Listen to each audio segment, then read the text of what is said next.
In today's video, I'm wanting to teach you how to download all OneDrive files to my PC. If you want to make sure all of your OneDrive files are stored on your computer, this process is simple and only takes a few moments. This is especially helpful if you want offline access to everything in your OneDrive, or if you just prefer having a full local copy available on your PC. To begin, look at the taskbar on your computer and click the OneDrive cloud icon. You'll usually find this near the clock in the bottom right corner of the screen. If you don't immediately see it, you may need to click the small arrow to show hidden icons. Once you click the OneDrive cloud, a panel will open with your sync and storage options. Next, click the settings icon. This is typically shown as a small gear in the OneDrive panel. Opening this menu gives you access to the controls for how OneDrive syncs files between the cloud and your computer.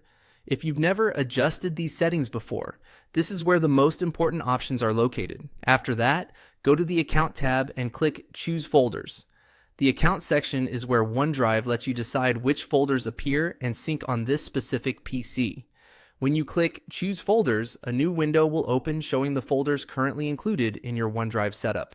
From here, select Make All Files Available or manually check All Folders if that's the option you see.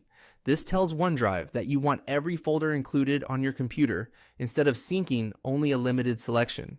If your version shows checkboxes, make sure every folder is selected. This step is what ensures that all of your OneDrive content can be downloaded and kept accessible from your PC. Once you confirm your selection, OneDrive will begin syncing those files to your computer. Depending on how much data you have stored and how fast your internet connection is, this may take some time. It's a good idea to leave your PC on and connected to the internet until the sync is complete. You can monitor progress by clicking the OneDrive cloud icon again and checking the sync status. Also, keep in mind that downloading all files can use a significant amount of storage space on your computer. Before you do this, make sure your PC has enough free space for everything in your OneDrive account. And that's it. Once syncing finishes, all selected OneDrive folders and files will be available on your PC.